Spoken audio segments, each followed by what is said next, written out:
स्वस्ति श्रीमन्महागणाधिपतये नमः। ध्येयं सदा परिभवग्नमभीष्टदोषम् तीर्थास्पदं शिवविरञ्चिनुतं शरण्यं विद्याद्रियं प्रणतपालभवाब्धिपूतं वन्दे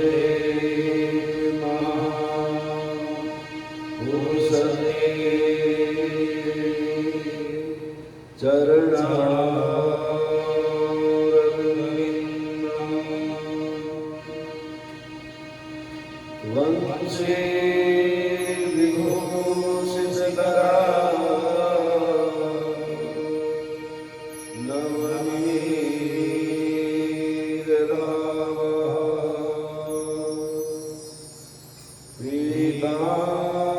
पीताम्बरा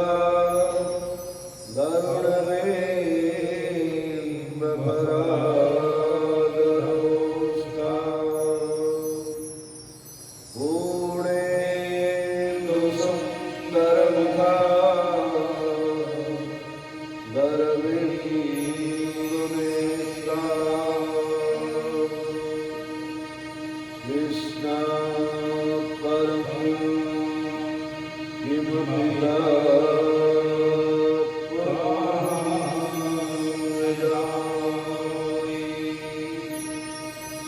नारायण नमस्कृत्य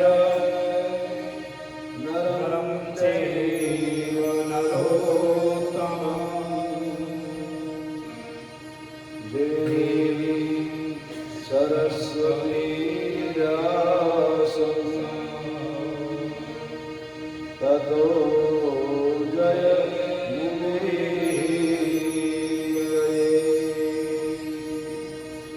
वागर्ताविव सम्पृक्तो वागर्ता प्रतिपत्तये जगतः पितरौ वन्दे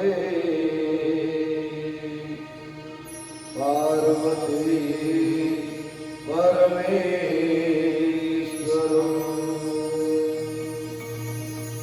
जयन्ते मंगलाकाले भद्रकाले कृपालिनी दुर्गा क्षमा शिवा धात्री स्वाहा स्वधा नमोस्तुते। जय जय श्री राधारमण जय जय नवल कृष्ण जय गोपी कृष्ण चौर प्रभु जय जय माधवी वृंदावन बिहारी लाल की सुखदेव भगवान की व्यास जी महाराज की सरस्वती मैया की सुखदेव महाराज की श्री भागवत महापुराण की ईश्वर भगवान की जय जय श्री राम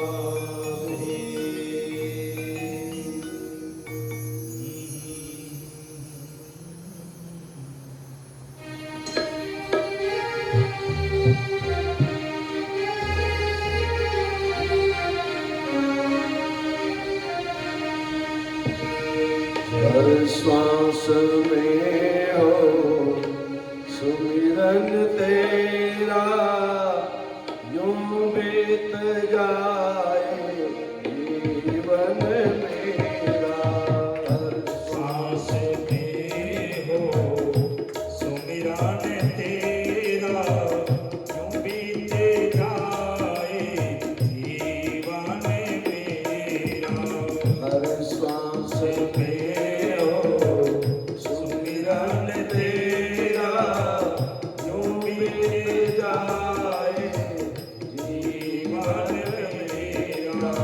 हर श्वास में हो सुमिरन तेरा, यूं बीत जाए जीवन मेरा। तेरी पूजा करते बीते सांझ सवेरा। तेरी पूजा करते बीते साँझ सवेरा, यूं बीत जाए जीवन मेरा। यूं बीत जाए जीवन मेरा। हरि बोल।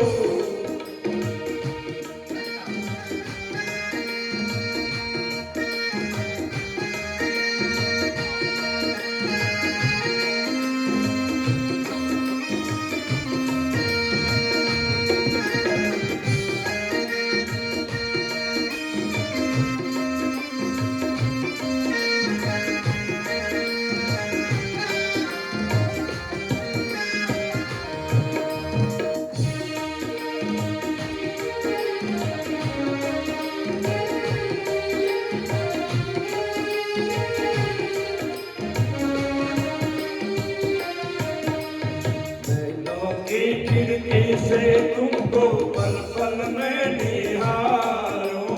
नैनों की खिड़की से तुमको पल पल में निहारूं। मन में बिठा लूं तेरी आरती उतारूं। मन में बिठा लूं तेरी आरती उतारूं। काले रहूं तेरे चरणों में तेरा यूं बीत जाए जीवन मेरा। हर श्वास में हो सुमिरन तेरा, यूं बीत जाए जीवन मेरा। हरि बोल।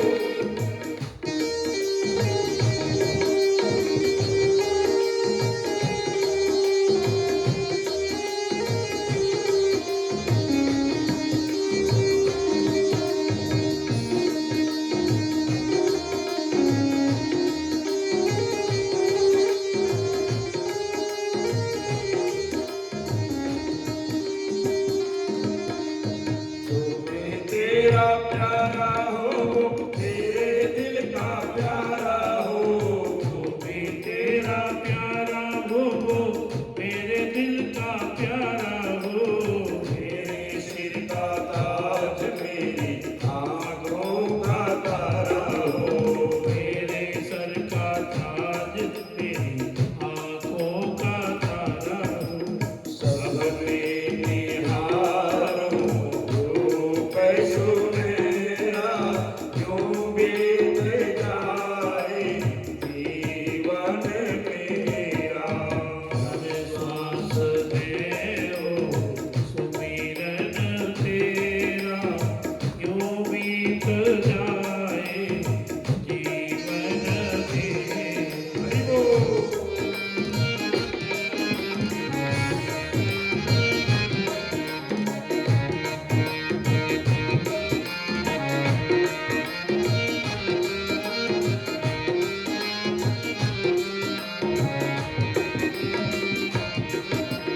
प्यार हो सत्कार हो एतबार हो तुम्हारा। प्यार हो सत्कार हो एतबार हो तुम्हारा। सुख में हो सारे और याद हो ये सारा। सुख भी हो सारे और याद हो इशारा। ओ आत्मा पर तेरा ही तेरा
अकारण करुणा वर्णनालय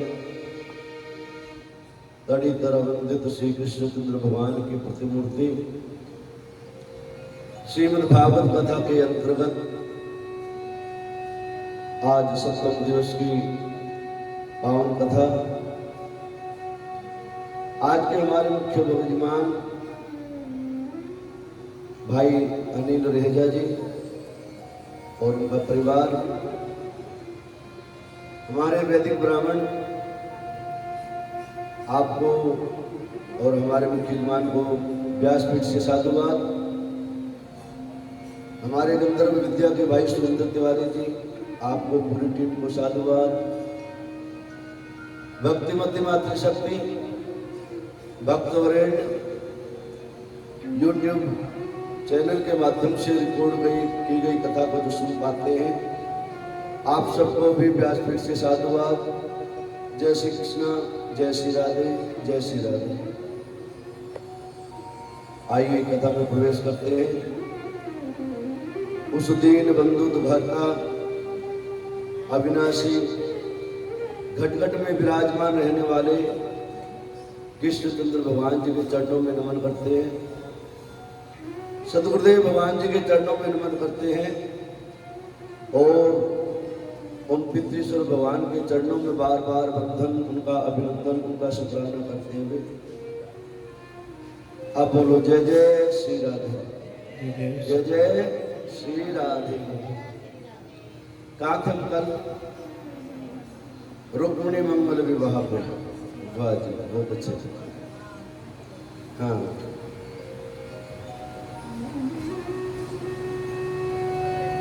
वसुदेव सुतं देवं कंसचाणूरविवर्धनं देवकी परमानंदं कृष्णं वंदे जगद्गुरु। ऐसे जगत के गुरु, जगत के पालनहारा, जगत के तारणहारे गोविंद के चरणों में नमन करते हुए कथा में प्रवेश करते हैं। मेरे गोविंद और माता रुक्मिणी का सुंदर विवाह हुआ। हे राजन, आपने सुंदर वर्णन सुना, कैसे मेरी माता का विवाह हुआ रुक्मिणी का।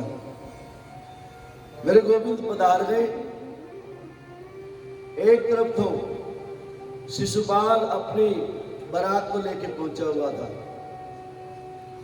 और उधर से मेरे गोविंद स्वयं रुक्मिणी का प्रेम पत्र स्वीकार करके ब्राह्मण देवता के साथ में पहुंच गए थे। और मां रुक्मिणी आज मंदिर में उस जगदम्बा से प्रार्थना करती हुई पूजन कर रही थी और उधर शिशुपाल अपनी पूरी बारात को लेकर, सेना को लेकर आ चुके थे। शिशुपाल के मित्र है जरासंध। जरासंध ने कहा, अरे शिशुपाल, कहीं देर ना हो जाए, जल्दी से तैयारी करो।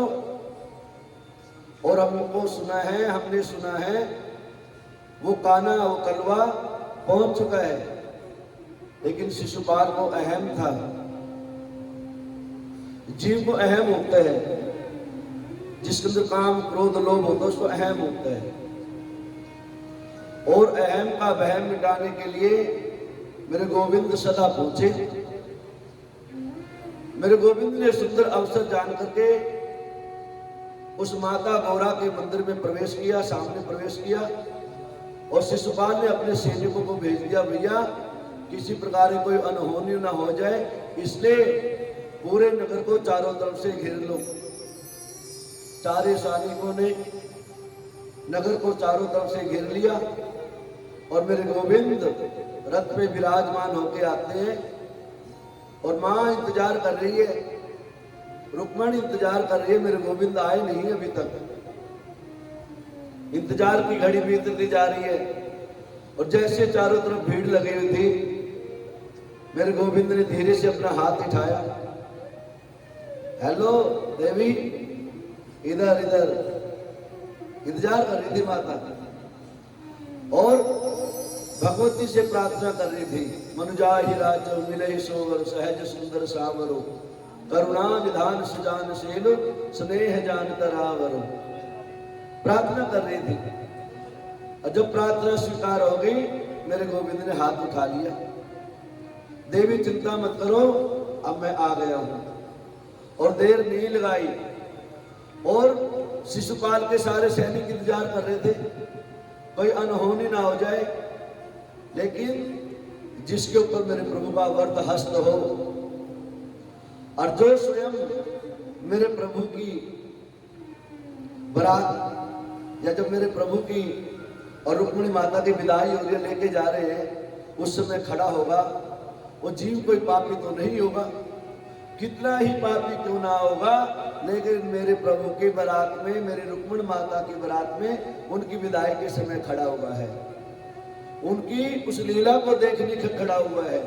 और मेरा गोविंद कहता है ना, कितना भी पापी जीव को ना हो, यदि किसी न किसी बहाने से भी आ जाए, कोई भी बहाना बना के आ जाए, दुश्मन का रूप लेके आ जाए, मित्र का भाव लेके आ जाए, तो मेरा गोविंद उस जीव के ऊपर अपना वर्त हस्त जो छावर कर देता है। बोलो राधे राधे।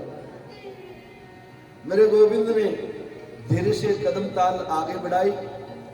रुक्मिणी माता मंदिर की सीढ़ियों से नीचे उतरी और सारे सैनिक देखते रह गए। और मेरी माता रुक्मिणी का जो श्रृंगार था, जो चाल थी, जो उन्होंने वस्त्र पहन रखे थे, जो श्रृंगार कर रखा था, आभूषण पहन रखे थे, उनको देख करके उनकी आंखें चकाचौंध हो गई। और क्या कह रहे, जो सामने माता जगदम्बा खड़ी हो, सामने साक्षात गोविंद खड़े हो, तो हो सकता है किसी जीव के अंदर काम क्रोध मोह रह जाए, नहीं, सब दूर हो गया। केवल मेरे गोविंद ने अपने वर्त हस्त के माध्यम से अपने आशीर्वाद स्वरूप सभी को अपने मोहनी रूप में मोह लिया। किसी के अंदर कोई काम नहीं है, किसी के अंदर कोई क्रोध नहीं है और किसी के अंदर कोई भय भी नहीं है। और शिशुपाल के सैनिक देखते रह गए, अहो हमारे अहो भाग्य, अरे राजा विष्णु की इतनी सुंदर लड़की, साक्षात सरस्वती स्वरूपा, साक्षात लक्ष्मी स्वरूपा, साक्षात मां वैष्णो जैसा रूप रंग दिख रहा है। और मेरे गोविंद और आगे आते, अरे वाह, देखो तो सही, वैकुंठ लोक पे स्वयं परमात्मा पधारे, मोहनी रूप धारण कर लिया मेरे प्रभु ने, सबको मोह लिया अपनी माया के द्वारा। सब आए थे भगवान अपने शिशुपाल की रक्षा के लिए, शिशुपाल की वधु की रक्षा के लिए, शिशुपाल की कोई वधु उठा कर न ले जाए, ये भाव लेके आए थे अपने राजा का हुक्म मानने के लिए। लेकिन लक्ष्मी तो गोविंद की ही होती है। सब देखते रहे और देर नहीं करी, मेरे गोविंद ने एक हाथ से रथ पकड़ रखा है और दूसरे हाथ से रुक्मिणी का हाथ पकड़ के रथ के अंदर आरूढ़ कर दिया। और मेरे गोविंद ये जा रहे, ये जा रहे, ये जा रहे, भागे गए। गोविंद भगवान की ले गए मेरी माता रुक्मिणी को, गोविंद ले जा रहे। जब थोड़ी दूर निकल गए, रथ की पहियों से धूल उड़ने लगी, उसी समय मेरे गोविंद ने अपनी माया का पर्दा हटा दिया। सब सैनिकों में हाहाकार मच गई, अरे ले गए, ले गए, ले गए, ले गए, वो काला आया था, ले गया, ले गया, ले गया। काफी दूर तक पीछा किया, लेकिन जो है मेरे गोविंद किसी को दिखाई नहीं दे रहे। बोलो कृष्णचंद्र भगवान की। सैनिकों ने जाके कहा, महाराज अजब हो गया, गजब हो गया। क्या हुआ भैया? क्या महाराज, अभी तुम दाढ़ी मुछ बना रहे हो, कपड़े पहन ही रहे हो, और वो तो ले गया। क्या ले गया? राजा की लड़की, विष्णु राजा की लड़की को, रुक्मिणी को ले, वो कालवा, वो कृष्ण लेके चला गया। आकार मच गई, सारे सैनिक तैयार हो गए मारने पीटने के लिए। जरासंध कहता है भैया ले गया तो ले गया, अब चलो युद्ध करते हैं। घनघोर युद्ध हुआ। मेरे गोविंद ने देर नहीं करी सबको निपटारा करने में। और जब रुक्मिणी के भाई रुक्मिणी को पता लगा मेरी बहन को वो द्वारकाधीश हर के ले गया, क्रोध के मारे आग बबूला हुआ, हथियार लेके सेना को सजा करके भगवान के पीछे पीछे भाग लिया और थोड़ी दूर जाकर जो है भगवान के रथ को रोक लिया। मेरे गोविंद ने कृपा करी रुक्मिणी के ऊपर, और जैसे मेरे गोविंद ने अपना हथियार निकाला, तलवार निकाली, रुक्मिणी हाथ जोड़ के खड़ी हो गई। प्रभु ये मेरा भाई है, ये मेरा भाई है, क्या हुआ ये नशे में मदमस्त है तो क्या भाई तो मेरा ही है ना। भगवान ने देर नहीं करी, समझ गए। देवी चिंता मत करो, मेरा भी तो कुछ लगता होगा, मेरा भी तो कुछ रिश्ता है इससे, तेरा भाई है तो मेरा साला भी तो है, और मैं ऐसे थोड़ी करूंगा इसको मार दूंगा। मेरे गोविंद ने तुरंत अपनी तलवार से उसके बालों को पकड़ा और मुंडन कर दिया उसके बालों का। और जब तक मुंडन करने लगे, जब तक बलराम भगवान जी भी ना, बलराम भैया भी आगे सेना को लेके, बलराम कहते अरे बलुआ कनुआ ये क्या कर रहा है, ये नाईगिरी का काम कब से करना लग गया, ये नाई का काम कब से करने लग गया। भैया ये मेरे से युद्ध करने के लिए आया था, मेरे को गाली दे रहा था, भैया नए नए रिश्तेदारी है ना, थोड़ा प्यार से काम लो। और इसने कौन सी गलती कर दी, इसकी बहन को हरण करके ले जा रहा है, और किसकी बहन को कोई हरण करके ले जाएगा तो उसको दुख तो होगा ना, कष्ट तो होगा ना। बड़ा समझाया बुझाया, कनुआ ऐसा काम नहीं किया करते भैया, इनके हाथ तो सदा सदा रिश्तेदारी बनी है, 7 जन्म का रिश्ता बना है इनके साथ में, समझाना चाहिए बुझाना चाहिए, ऐसे नहीं करते भैया। इस प्रकार से मेरे प्रभु की जब कृपा होती है, आज रुक्मिणी को लेकर के, और कहते इसमें गलती किसकी है भैया, आ जाते कहते स्वयं रुक्मिणी ने भगवान के रथ को हाँक रही थी, भगवान रथ को नहीं हाँक रहे थे, रुक्मिणी मैया ने स्वयं रथ के घोड़ों के लगाम को पकड़ रखा था, और भगवान कहते मैं थोड़े भगा के लाया हूं, मैं तो ऐसे आ गया था, तुम्हारी बहन ने मेरे को भगाया है, देखो रथ तेरी बहन हाँक रही है, मैं तो आराम से नीचे खड़ा हूं, पीछे खड़ा हूं। अब इस प्रकार से अनेकों प्रकार की बातें करके भगवान ने उनको समझाया। कहते हैं इस प्रकार से मेरे प्रभु की ये पहली शादी हुई माता रुक्मिणी के साथ में। गुरु कृष्णचंद्र भगवान की जय जय श्री राधे। राजा कहते हैं, परीक्षित जी महाराज कहते हैं, सुखदेव जी महाराज मेरे प्रभु की कोई शादी ऐसी भी हुई जिसमें झगड़ा नहीं हुआ हो। तेरे प्रभु ऐसे ही हैं, उनका काम भी टेढ़ा, उनकी चाल भी टेढ़ी, सब टेढ़ा ही टेढ़ा है उनके यहाँ, तो सीधा कुछ भी नहीं है। और वो टेढ़ा है तो सबको सीधे करते हुए चलते हैं, सबके काम क्रोध मद लोभ को जीतते हुए चलते हैं, इसलिए वो टेढ़े हैं लेकिन उनके सारे काम जो है ना सीधे हैं, सबको पार लगा देते हैं, उनका इतना सुंदर काम है।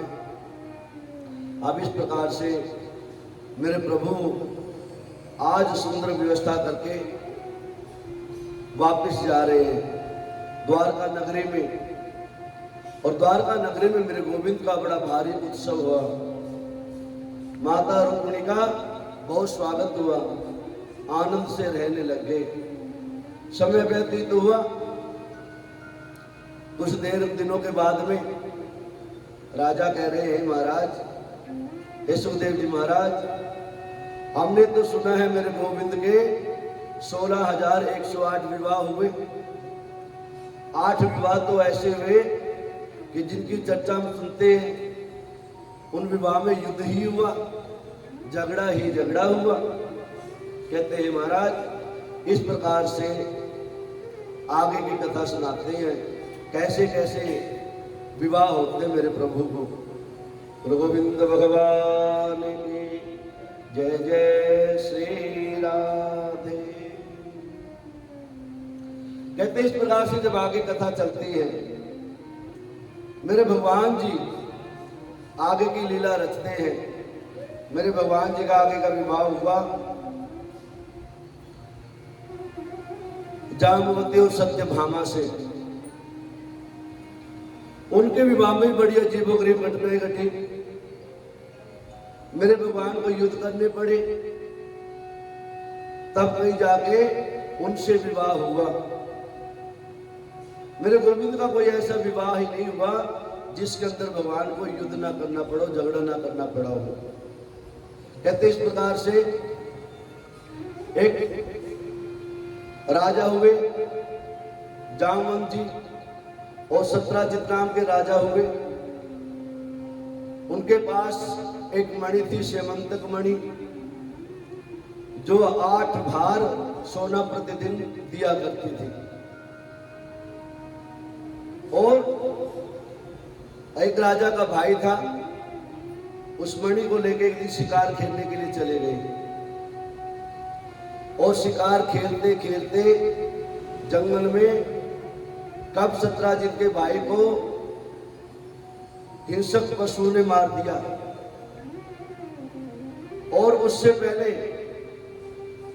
जब मेरे प्रभु द्वारकाधीश के मालिक बन चुके थे, और कहते हैं जितनी भी संपदा होती है, जितना भी धन होता है, वो राजकोष में जमा करना होता है। और ऐसा कोई बहुमूल्य वस्तु हो, कोई मणि हो, वो तो भगवान के दरबार में जमा ही करनी होती है। तो किसी ने कह दिया था भैया ये जो मणि है ना, ये द्वारकाधीश के दरबार में जमा कर दो, ये राजा का अधिकार होता है इसके ऊपर। लेकिन सत्राजित ने जमा नहीं करी। आज वही मणि जो सेमंतक मणि है, उस मणि की कथा आती है। अब सत्राजित का जो भाई गया था जंगल में, हिंसक पशुओं के द्वारा मारा गया। और एक दिन जामवंत जी जंगल में गए हुए थे घूमने के लिए, और जामवंत जी को मणि प्राप्त हो गई। ये वही जामवंत है भगवान श्री रामचंद्र जी से जिनकी दोस्ती हुई थी, जो गुफा में रहा करते। उस मणि को ले आए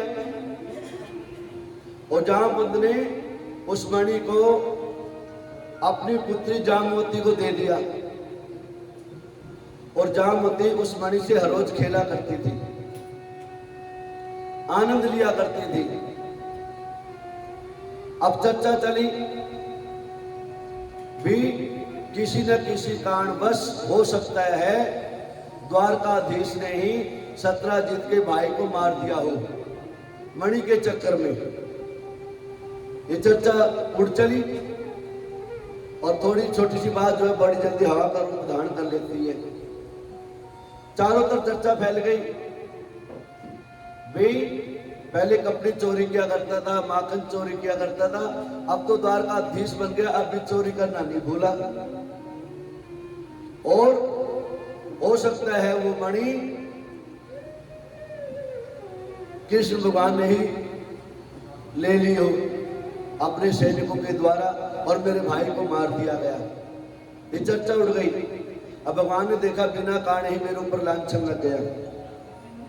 अब भगवान उस मणि को खोजने के लिए अपने सैनिकों के साथ में जंगल में निकले।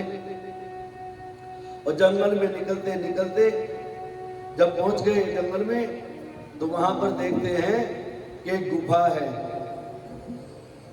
उस गुफा में पहुंच जाते हैं, और गुफा में जैसे पहुंचते हैं तो मणि दिखाई देती है। अब बिना आवाज लगाए मेरे प्रभु घुस गए। अब किसी घर में ऐसे घुसोगे तो नाराज तो होगा ही। जामवंत जी नाराज हो गए, ये कौन आया, बिना जाने बिना पहचाने बिना आवाज लाए अंदर घुसाया। क्रोधित हो गया।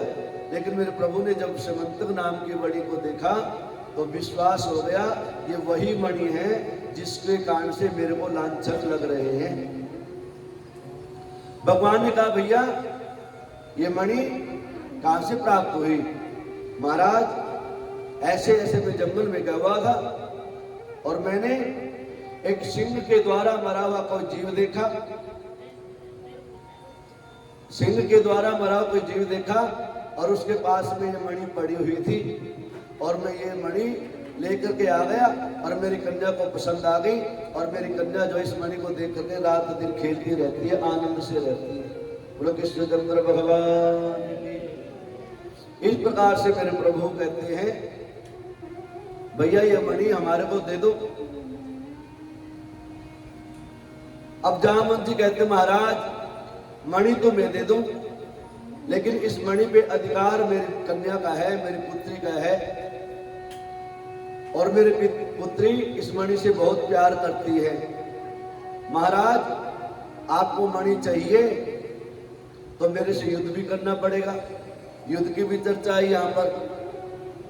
और जामवंत जी को एक बार आशीर्वाद दिया था भगवान ने त्रेता युग में भी, अब की बार तो तेरी इच्छा पूरी नहीं करी, अगली बार जो कृष्णचंद्र भगवान का रूप धारण करके आऊंगा ना तेरी सारी कसर मिटा के जाऊंगा, चिंता मत कर। कहते हैं 27 दिनों तक युद्ध हुआ मेरे प्रभु का, 27 दिनों तक। 28वें दिन जो है एक एक नस ढीली हो गई जामवंत जी की और जामवंत जी पहचान गए ये वही है जो बोल के गए थे भी तेरी नस नस ढीली कर दूंगा, तेरे ऊपर कृपा करूंगा। पहचान गए। जामवंत जी आज मेरे प्रभु से प्रार्थना करते हैं हे गोविंद अहो भाग्य हमारे, आपने इस जीव के ऊपर कृपा करी, दया करी। शांत हो गए जामवंत जी महाराज और शांत होकर तुरंत सुंदर भाव से प्रार्थना कर रहे मेरे प्रभु की। प्रभु हे गोविंद इस जीव के ऊपर ऐसे दया दृष्टि बरसाना और हे प्रभु ये मणि भी आपकी है और एक और कृपा कर दो इस जीव के ऊपर। ये जो मेरी कन्या है ना इसका वर्ण कर लो। अब इस प्रकार से मेरे प्रभु भाई और जामवंत जी अपनी पुत्री जामवंती का विवाह मेरे प्रभु के साथ में कर देते हैं। बोलो राधे राधे, जोर से बोलो राधे राधे। अब इस प्रकार से जो सत्राजित नाम का राजा था मेरे प्रभु ने कहा जाके भैया तेरी मणि का पता लग गया और ले अपनी मणि, और मेरे ऊपर ऐसे दोषारोपण लगा रहा था। अब हवा बह रही थी ऐसी, अब उल्टी हवा बहने लग गई। लोगों का काम है कहने 1 मिनट में सुनते 1 मिनट में बदल जाते। कल इधर की बातें कर थे आज उधर की बात करने लगे। देर नहीं करते बदलने में। मेरे भगवान जी सत्राजित के पास में पहुंचे, भैया अपनी मणि को संभालो। सत्राजित ने प्रार्थना करी महाराज मेरे से बहुत गलती हो गई है और मेरे अपराधों को क्षमा करो और क्षमा करो। आप स्वयं पधारो मेरे घर पे, कुछ कृपा करो। उनकी भी एक लड़की थी सत्यभामा। महाराज कृपा करो, दया करो, मेरी सारी गलतियों को बिसरा दो और मेरी पुत्री का विवाह अपने साथ में कर लो। अब इस प्रकार से एक विवाह और हुआ सत्यभामा के संग में मेरे प्रभु का। एक मणि के चक्कर में आज 2 विवाह हो गए। बोलो कृष्णचंद्र भगवान की।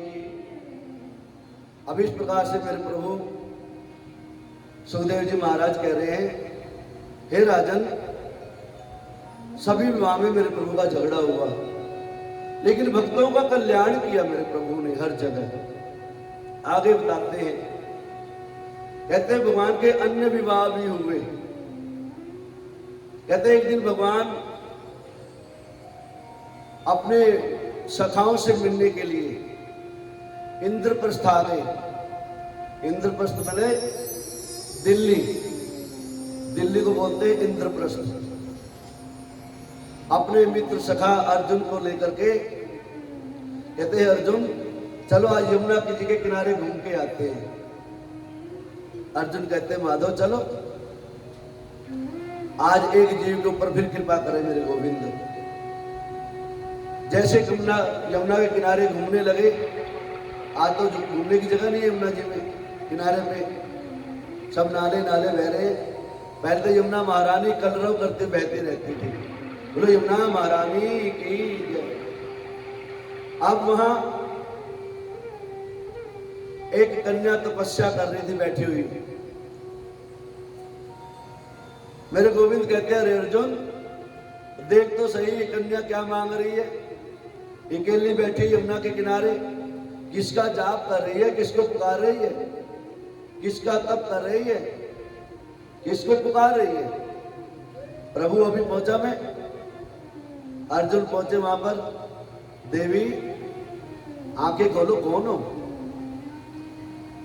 कौन हो आप। क्या महाराज मैं देव संहिता की दोहित्री हूं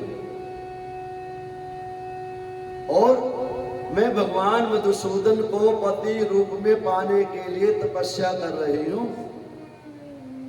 अहोभाग्य, हाँ अहोभाग्य देवी आपके।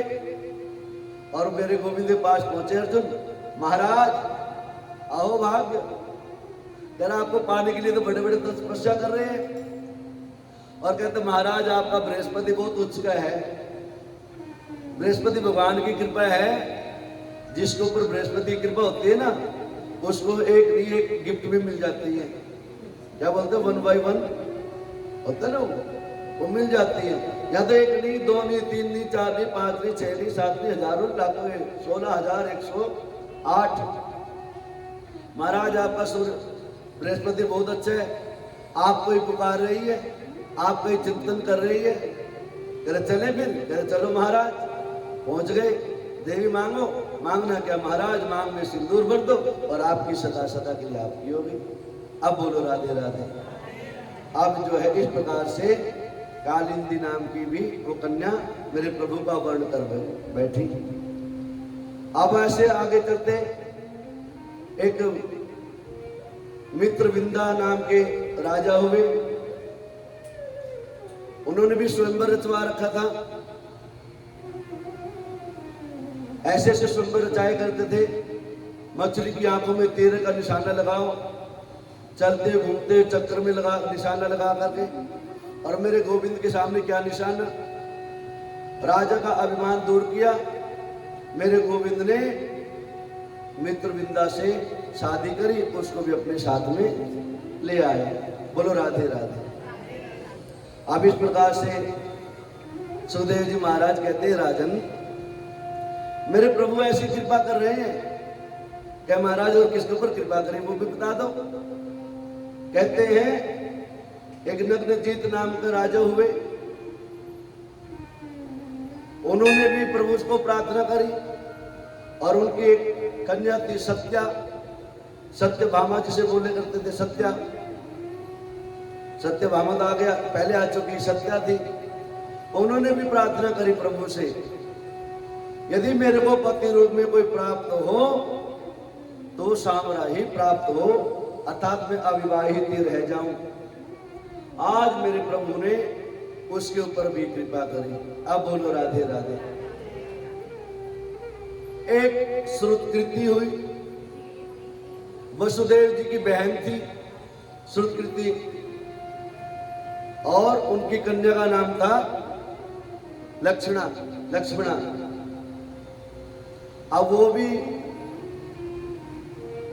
भगवान की बुआ की लड़की, वो भी उनको पति रूप में मान बैठे थे। और भगवान ने कहा देवी भज लो जितना भज लो, आज जो मेरे को भजता है मैं उसी का हो जाता हूं।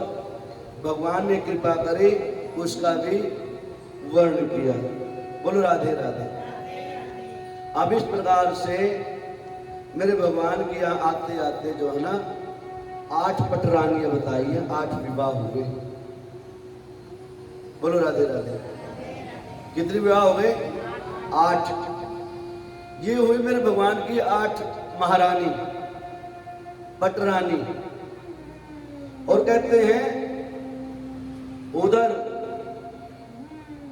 मेरे भगवान इधर तो शादी करते आ रहे और उधर मेरे भगवान के घर में बच्चे भी जन्म लेने लग गए। और कहते हैं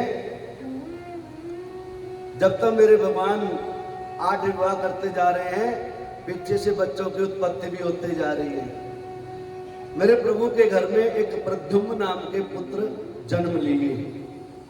क्या नाम था? प्रद्युम्न। और कहते हैं प्रद्युम्न को जन्म लेते ही कोई चुरा के ले गया,